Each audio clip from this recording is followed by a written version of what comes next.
The right to offend is not some pesky little part of freedom of speech that we have to put up with. It is the heart and soul and lungs of freedom of speech. It is the coursing lifeblood of human progress. It is the instigator of liberty and modernity and science and understanding. What a laughing stock today's student leaders are, that they can so casually dismiss the right to be offensive without realizing that their lovely, enlightened lives are the gift of individuals who gave offense. Offensiveness is not just something we have to begrudgingly accept. Offensiveness is the motor of human progress.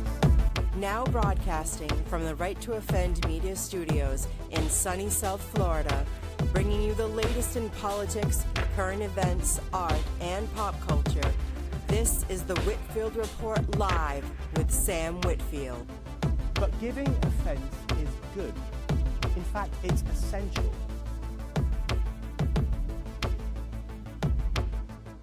Alrighty, folks. Hello and welcome to the Whitfield Report Monday edition. My guest for today is Mr.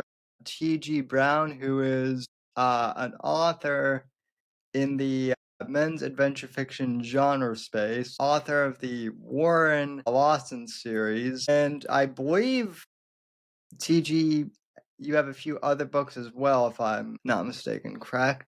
Yeah. Right behind me there, I wrote a Western called Cut Them Down. And then I have another book called Silence Thy Father. So Cut Them Down, like I said, the Western. Silence Thy Father is like a prison survival story. Yeah, and that was actually the first one that popped up on Amazon when I typed in your name. So Yep. It's my most recent one. Very exciting. So anyway, welcome to the show and happy to have you here. Yeah, thank you so much for having me. I'm excited. Yeah, I appreciate it. So just to start off, what is your general background and how did you get started first as a reader and then as a writer, or were you a reader of fiction beforehand? No. So I definitely was a reader beforehand. I've been reading for most of my life. I grew up reading the Jack Reacher books and Michael Connelly's Harry Bosch series, of course, Louis L'Amour books. So many types of fiction, a lot of action adventure, a lot of mystery, a lot of crime. Crime definitely was something that drew me in a lot. Crime genres, whether it was from the criminal side of things or the law enforcement side of things, I was always intrigued by that. My background, I'm currently a police officer. I've been a police officer for 11 and a half years. I'm a sergeant right now in Oregon. And it's been busy. I've been a detective. I've been on the major crimes team. I've investigated various crimes from homicides to sexual assaults to human trafficking cases, drug trafficking cases. And that's, been my life for the last 11 or so years. I'm also a defensive tactics instructor. So I teach various martial arts for officers and civilians alike to be safe in a use of force incident. And I also teach verbal de-escalation skills, because majority of the time verbal de-escalation actually works in the real world. That's kind of your main weapon. So I try to teach that as well as the physical stuff as well. So yeah, that's my background in a nutshell. Yeah, so that's actually interesting. I did not know that. I think maybe you had told me like in the Discord or something before that you were in law enforcement, but I didn't know, or I had forgotten. I've actually had a few authors who are also either, most of them are actually retired police officers. I don't know if you know who Andrew G. Nelson is, but he's another author in our space who was with the NYPD for decades, and he's retired now, but like talking to him about law enforcement has been fascinating as well. Has your role in law enforcement influenced your writing at all?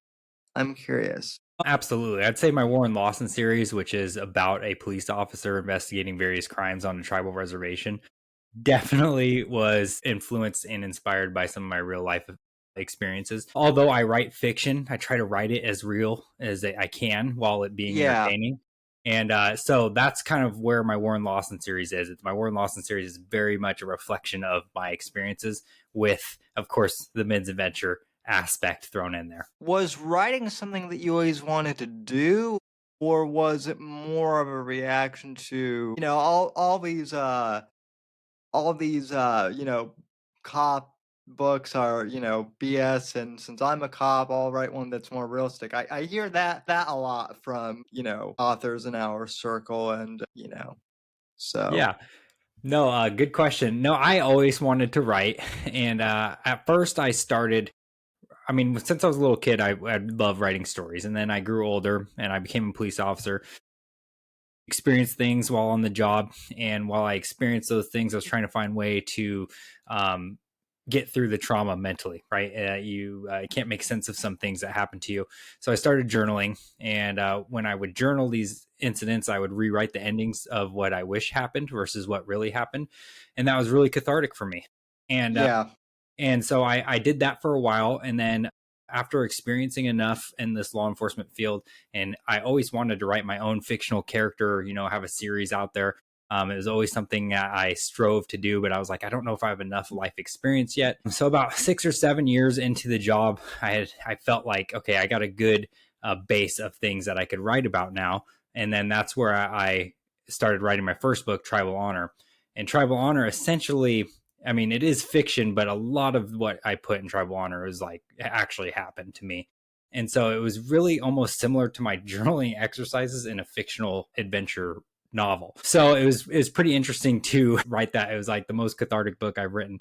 And so that was how my first book was birthed. And then from there on, I mean, I was like, well, I want to keep doing this, and what do I have to do to keep doing this?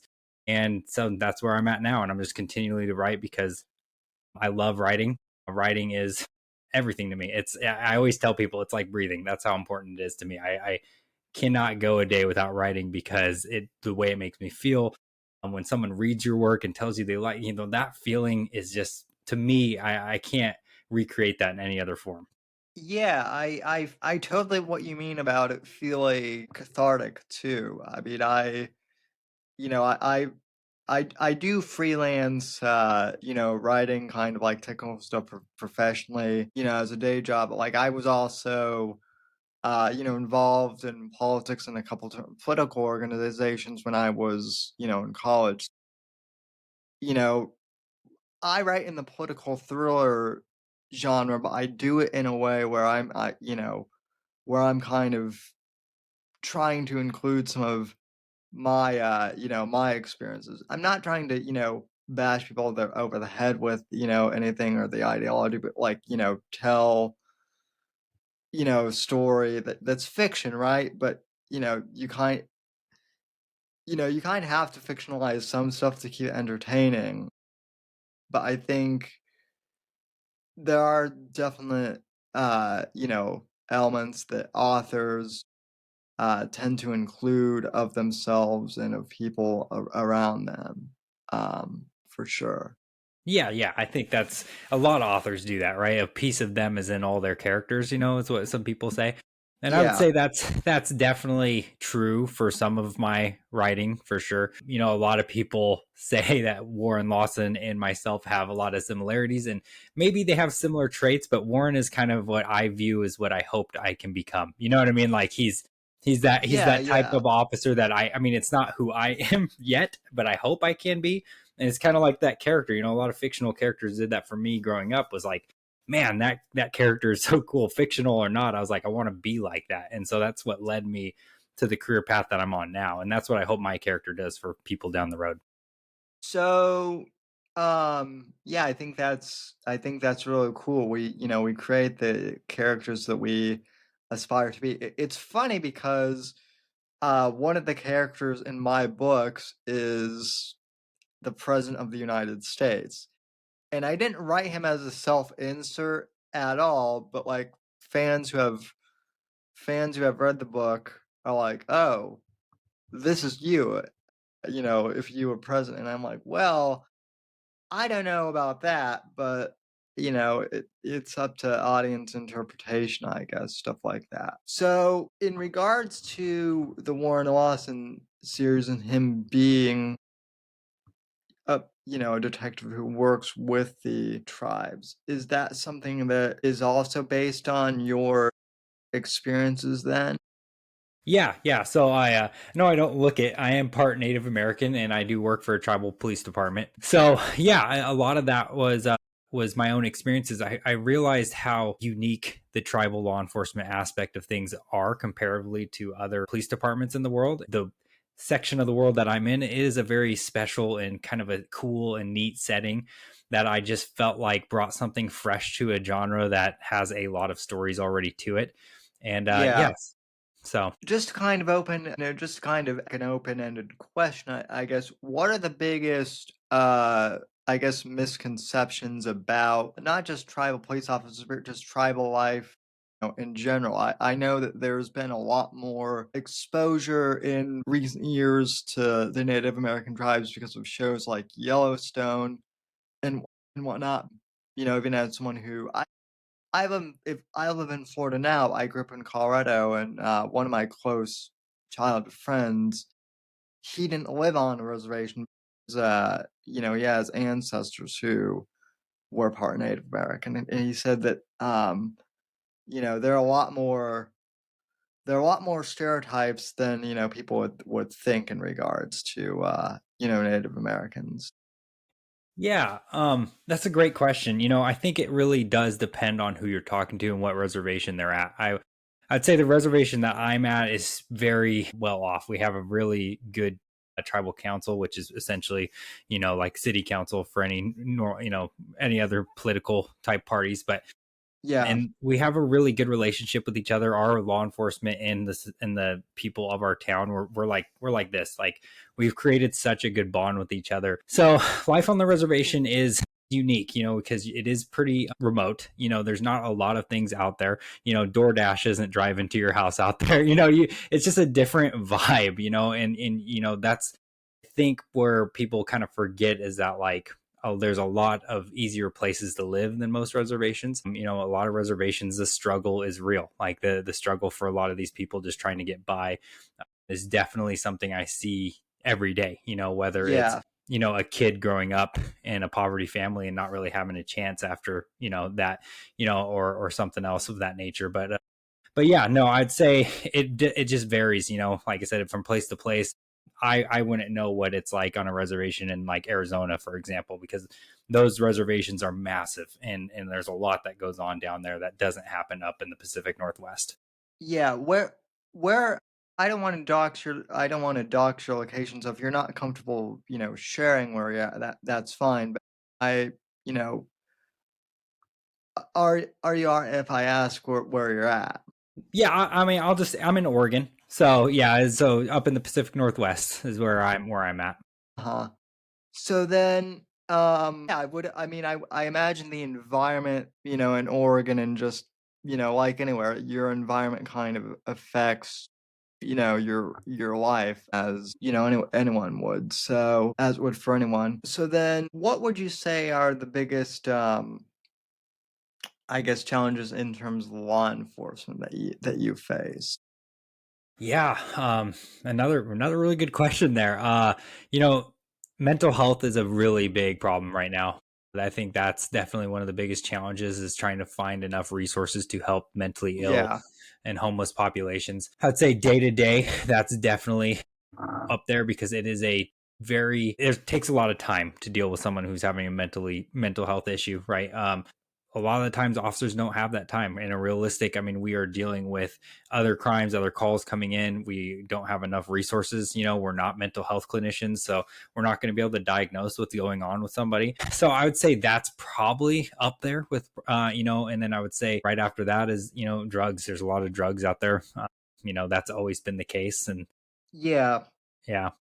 Well, I was gonna say that is unfortunately one of those stereotypes, specifically with Native American tribes. There was a lot of drug use and alcoholism, and then in Oregon, I know that outside of Portland, from what I've heard, Oregon is pretty normal. But then once you get into Portland, it's murky from what I've heard. To put it, you know,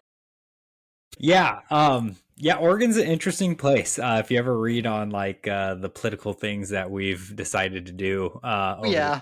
Yeah, it's pretty wild. We decriminalized drugs for a while, and that was a crazy time to be a police officer. We for me, like I said, I've been a police officer since 2014.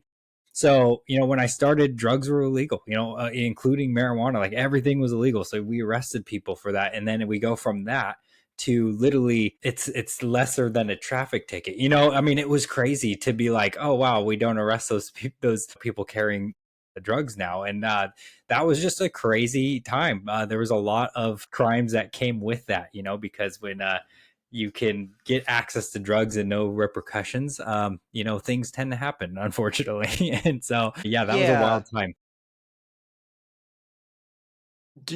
I don't know if you can answer this, so I'll try and ask this. I'll try and phrase this. Do you think decriminalizing um all the drugs has fixed, some of these crimes problem? Because I have a lot of friends who are libertarians, and they have no law enforcement experience, but their whole theory is, well, if we just decriminalize all the drugs, then the crime rate will go down and it'll be great. And I'm like, well, I'm no expert, but based on what I can see, the number of reported crimes won't go down. But I definitely think that there's going to be an element of people that will commit crimes regardless of whether or not they're on drugs. And Yeah. I don't think eliminating drugs is going to eliminate crime. Is what I've told people. And I mean, Yeah. Yeah, so yeah, definitely. I mean, that is a totally heavy-ended question, but what I will say is that overdoses went up a lot, at least in my area, and I would say in a lot of areas that I know of around me. And it was pretty sad to see because there was no regulations on this thing. There are certain drugs out there that we should probably have regulations on, in my opinion, just based on what I've seen in my experiences, yeah, because those drugs are very unhealthy. Some of them make people downright delusional. I mean, sometimes those drugs will incite a schizophrenic break in somebody's head, and then they go off on a rampage because they're on drugs, and they're a totally different person when they're not on drugs. And so, to me, yeah, I would say that I see both sides of what Oregon was doing in that time, right? Which is, okay, they decriminalized drugs because the amount of drugs somebody was carrying, let's say like somebody had just like a gram of cocaine or something, instead of charging them with a felony, they wanted us to charge them with a violation, right? And so I can see one side of that as saying, hey, that's just a normal guy out partying, right? No big deal, we shouldn't charge him and ruin his life or whatever. And I can see that side of it. But there's a flip side of that, is that, okay, now we're endorsing that behavior, and where does that stop for that person? So I would say there is two sides to every story, and like most things in life, not everything's black and white. And so there are cases that I saw where it did work for people, and some people did get clean, and there was cases that I saw where people used that decriminalization law and ran it into the ground and were doing crazy things like snorting cocaine in front of cops in the parking lot. And you know what I mean? So yeah, there was definitely some weird things like that. And so yeah, so like I said, I'm not a politician for a reason. I just go out there and do whatever the law, I enforce whatever the law is, and that's all I can do. It's definitely it was a wild time to be alive, I'll say that. has your attitude about being a police officer, I mean, I guess it would change inevitably as you get, into the job more, but I guess, like, how has your attitude approached? As what I guess, has there been anything that's really surprised you in both the negative and positive ways? And then kind of tying that into your writing, have you tied any of those experiences into your writing then? Yeah, no, definitely. There's a lot of experiences that I've tied into my writing, whether it's a case that really affected me or it's my just general emotions of the whirlwind that is this job. When you start out in this job, I would say you have a lot of hope. And then you kind of realize that it's not necessarily one person's not going to change everything. And when you start, you think you can save the world. You're young and you're hopeful and all that stuff. Yeah. And I don't want to say that you just grow old and become cynical. I don't think that's necessarily it. I think you just become more of a realist. Like, okay, you take it by case basis, and you like the scale of what your mind was at the beginning just sharpens. Like, okay, I'm going to help this family and do the best that I can for that family in this particular thing. And then once I'm done with that, I will move on to the next thing, and that's so you definitely just get really good at shifting your focus. And so I would say that's where I changed the most. When I first started, I was trying to stop every crime in progress. I was trying to work way too much. I was neglecting everybody at my home life. And then as I got older, I was like, what am I doing this for if I don't make time for my loved ones? And so then I got better at balancing those two things. Yeah, and I think in regards to like, mental health, what you were talking, like it's awesome that, you've found writing and it's cathartic, for you to be able to write, these books and whatnot. One thing I hear a lot of people talk about is, well, police officers and cops need to be more aware of mental health. And on the one hand, I think in general that could be true, but I think there's also kind of the flip side where it's like, well, all these quote unquote mental health experts also need to be aware that police officers are people too. They're not they're not robotic terminators, unlike what some people might think. But I've talked to a lot of police officers who they might not have mental health issues themselves, but they know police officers who do or Mhm. something. And I've heard that there's not as much awareness about, the mental health about the mental. Yeah, no, I'd say that's true. I think in recent years we've definitely progressed in that way. I think when I first started, it was very much like if you talked about your feelings, you're a total wussy. And Right. then now I think it's more accepted where guys will go out of their way to be like after a bad call and be like, "Are you okay? Like, do you want to talk about it? I'm here if you want to talk about it." Things like that. Because I think the older generation who lived 30 years of this job without processing what they went through, they're paying for it later on, unfortunately, because now, Yeah. unfortunately, those things crawl back up in the back of your brain, and now you're left with them alone in retirement, and that's a really hard place to be mentally. And so now I feel like we've definitely taken steps to get better at that, finding healthy hobbies and things like that to help police officers survive this job. Because really, you don't really just serve in this job, you survive it, because there's so many ways of this job. There's so many things this job takes from you emotionally, physically, and all that. So you have to survive it, and you have to find ways to survive that and find good things that are healthy for you, because even though I love the job, it is very unhealthy. Like, this job is a lot of highs and lows, and it's not normal. Some of the things they ask a police officer to do is not normal. I mean, we're the jack of all trades but the master of none. You know what I mean? Is that, there's things that they Yeah. expect us to be masters of, but we're not. We're not, like I said, we're not mental health clinicians. So yeah, I'd say we're getting better, and I hope one day that my wife is also a therapist, and she specializes in like law enforcement mental health. We hope one day to present classes to law enforcement to help them with mental health one day. That's also in our radar. So That's actually awesome that, that you have a wife that's, supportive that way. yeah. Um, Yeah. No, my wife and I actually met on the job. She used to ride with law enforcement. So she was part of what's called the Mobile Crisis Response Team. And so that team consists of an officer that's basically like a bodyguard for the therapist, and a therapist will ride with them in the patrol car. So they'll take calls, anything from a suicidal person to someone having a mental health episode, whatever it might be. She would get called to that. Anyway, so I met her on the job, and that's how we met. And in my first book, Tribal Honor, there's actually a scene where my main character meets his love interest in the same exact way that I met my wife, because it was a very unique way how I met my wife. It was hilarious. It was all these things, and I had to, yeah. that's So awesome. yeah, yeah. So anyway, so actually, the first book, my main character and the love interests, there are actual some real life things put in there to add some flavor to it. Yeah. Yeah.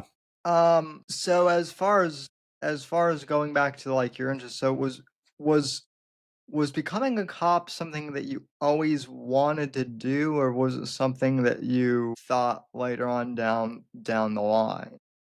Yeah. No, there was a couple things I wanted to do in my life from a young age. And so one of them is I wanted to be a professional athlete.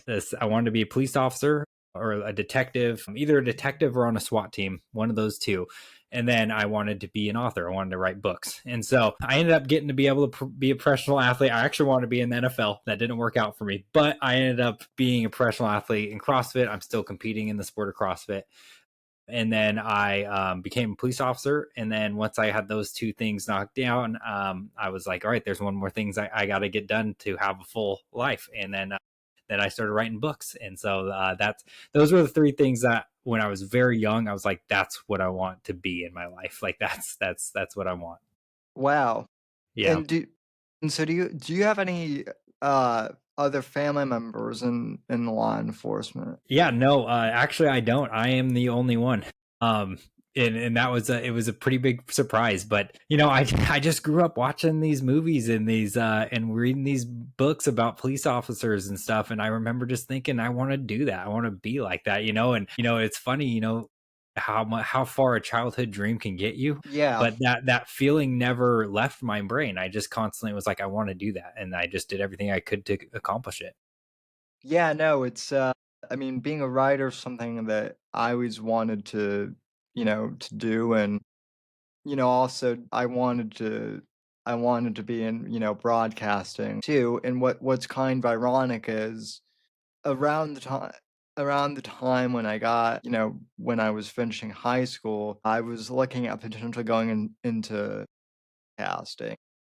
This was like back in 2012, 2013, around 2012, 2013. And someone at the local station who I knew actually said, well, radio is kind of dying because podcasting is really starting to take over. And, that was like 10 plus years ago. And now, you know, I guess podcasting kind of has taken over the medium. And then, as far as like being a writer's concerned, like I'd written, um, stories ever since I was a kid, too, but hadn't really, seriously considered like trying to find an agent. And then, like about 5 years ago, I finished college and was, just like, okay, I'm done with school. Now what? And the job market wasn't that good, so I was freelancing and doing that. And then in the meantime, I kind of dug up some of these manuscripts that I'd written, and I knew that some people were self-publishing, and I was like, well, I already self-published a podcast, so why not try and self-publish a book, and what do I have to lose? And so, yeah, so here Yeah, we are. that's It's awesome. it's wild. So Yeah. Yeah, that's awesome. I love that. I love hearing stories like that where people just take a dream and this just see it through to the end. yeah, and I've also written a few. I'm not into I'm not a police officer, but I've actually written a few crime fiction stories myself. So I might have to send you a copy Yeah, I would of love that. my crime fiction anthology, because I'm always curious to know what law enforcement thinks of how accurate most books are Yeah. or whatnot. Yeah, yeah, no, I love that. No, please send it to me. I read your short story in the Western, a Veritas Western short story collection, and I absolutely loved it. I loved that Western you wrote. I actually, when I read that, I was like, man, it made me wish that I wrote a Western short story for that collection. I was like, man, that was so good. I was really moved by that ending. I thought that was a great. Yeah. Well, thank you. Yeah, I'll have to send you Night of the Vigilante, because that short story was actually a chapter that I put in Night of the Vigilante, which is my Western military thriller.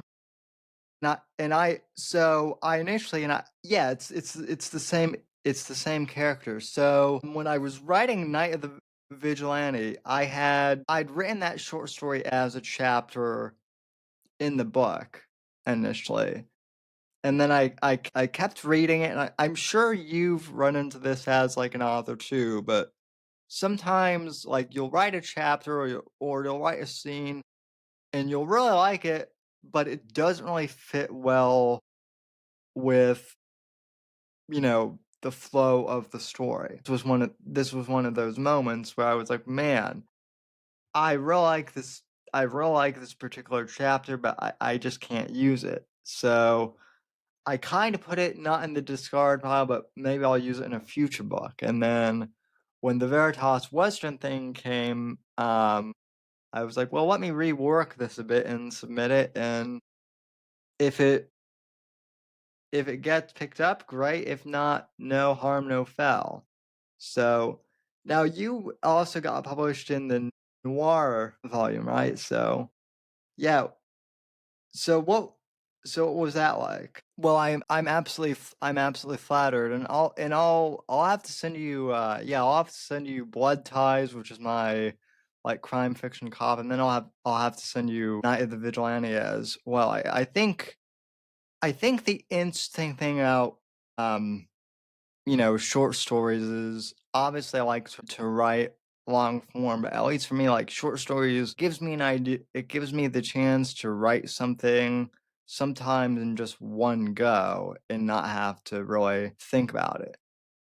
And so, I guess another question I have is with all of the stuff you do in regards to, being in law enforcement and then CrossFit, how do you find the time to write, and what is your process? Yeah.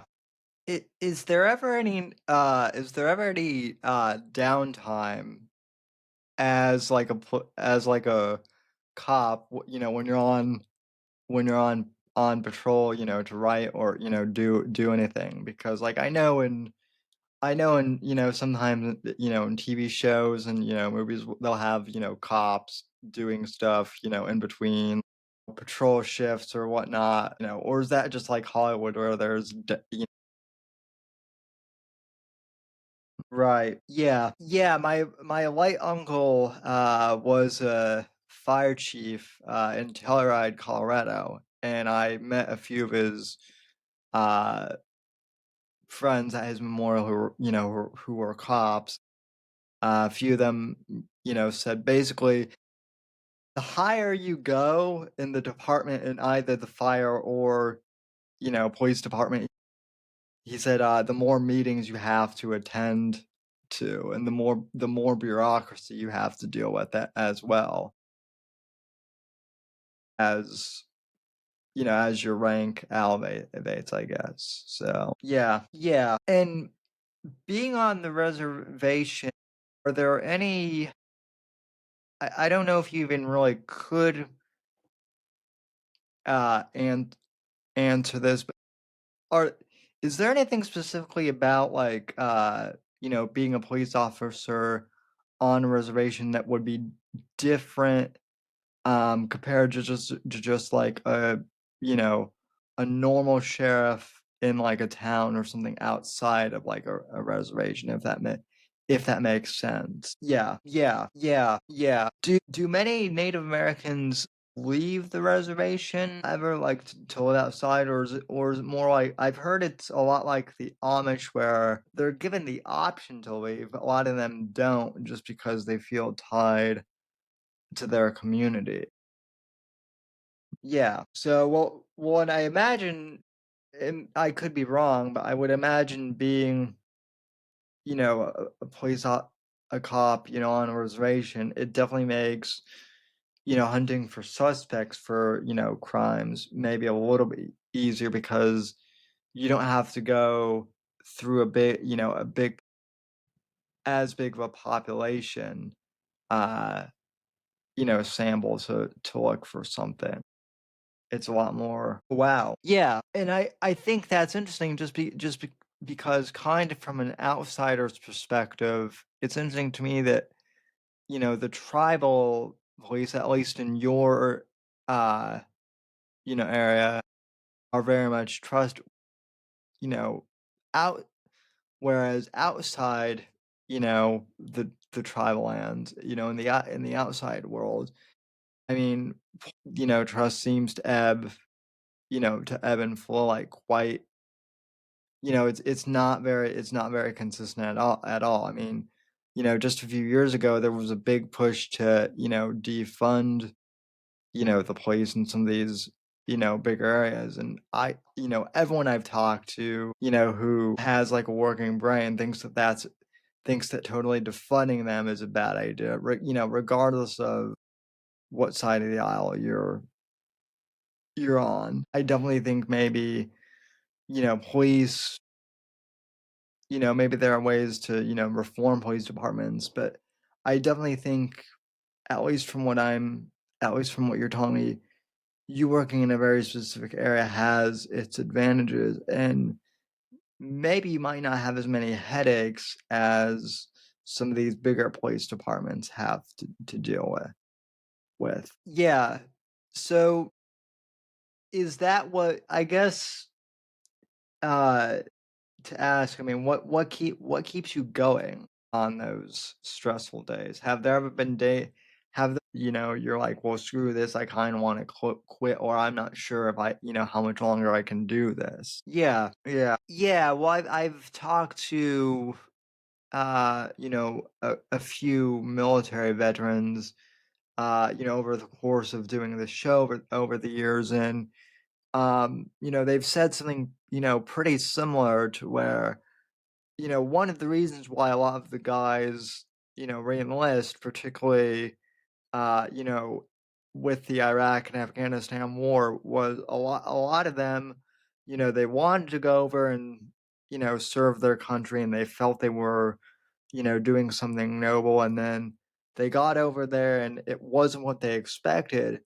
But also, once they got involved in combat, there was that rush of, adrenaline, and they just got used to kind of being, you know, in that constant, mindset of anything could happen at any time. And then when they got back to, when they would, come out of a deployment and go back to civilian life, things would just be a little too dull for them. And so, definitely there was that aspect. And I imagine it might not be the same for, you know, all police officers, but I imagine there definitely is kind of that anticipation too of, something could happen. I don't imagine that job ever gets boring for you. Yeah. Yeah, it's so funny you mentioned that because I actually interviewed my childhood buddy of mine who I've been best friends with since middle school, and he grew up in a household that really wasn't that stable. And then about 10 years or so ago now, he started to get into mixed martial arts, and it really, more or less kind of changed his life, for lack of a better term. And he's a lot calmer and a lot more, he's not as angry at the world as he was, and he's definitely said it's helped him, just get more structure in his life, and also just be a better person as a whole. So very, very interesting. So well, as far as books go, what is your next, schedule of releases? Do you have anything in the pipeline so far that you're working on? Awesome. So, yeah, and then have you ever thought about like writing nonfiction at all at some point? Yeah, sure. Do any of your colleagues read or just read your books, and have you gotten any feedback from them? Yeah. Is there any I mean that's awesome. Is there any author who you feel has really nailed um the experience of being a police officer, that you can tell, like, who would be the most accurate thriller author if you had to, suggest one to an outsider? Yeah, yeah. I love the Bosch books. Connolly. I think the Amazon show also did a really good job too.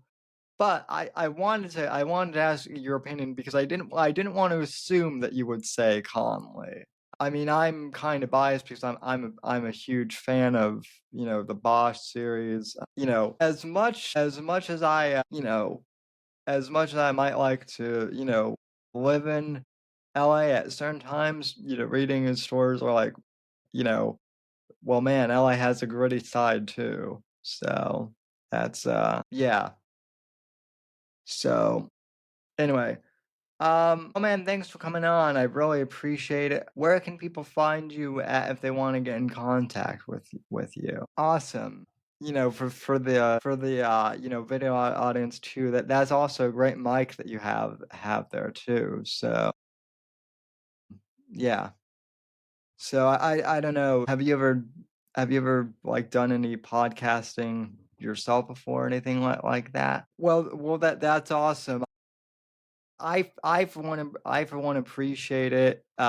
Makes it makes it easier, editing stuff together when guests have like, a decent mic as opposed to someone just trying to use like the $20 Apple, you know, earphones that don't have a good mic. Anyway, man, well, I appreciate you coming on, and I would love to, help you promote your next book and your series if I can. So I really appreciate you coming on. Folks, we appreciate you for listening. Go check out TG's books, and I'll link all of his stuff in the description. Really appreciate you coming on, sir, and have a Merry Christmas and Happy Holidays. So thanks for coming on, and yep, we'll see you down the line. The right to offend is not some pesky little part of freedom of speech that we have to put up with. It is the heart and soul and lungs of freedom of speech. It is the coursing lifeblood of human progress. It is the instigator of liberty and modernity and science and understanding. What a laughing stock today's student leaders are, that they can so casually dismiss the right to be offensive without realizing that their lovely, enlightened lives are the gift of individuals who gave offense. Offensiveness is not just something we have to begrudgingly accept. Offensiveness is the motor of human progress. Thank you for watching the Whitfield Report live on the Right to Offend Media Network. Make sure to check out Sam's books on Amazon, Audible, and Kindle. You can follow Sam on X at SamW_NGC and the Right to Offend Media Network at RTO Media. Like, comment, subscribe, and share with your friends. And until next time, God bless, God save this great nation.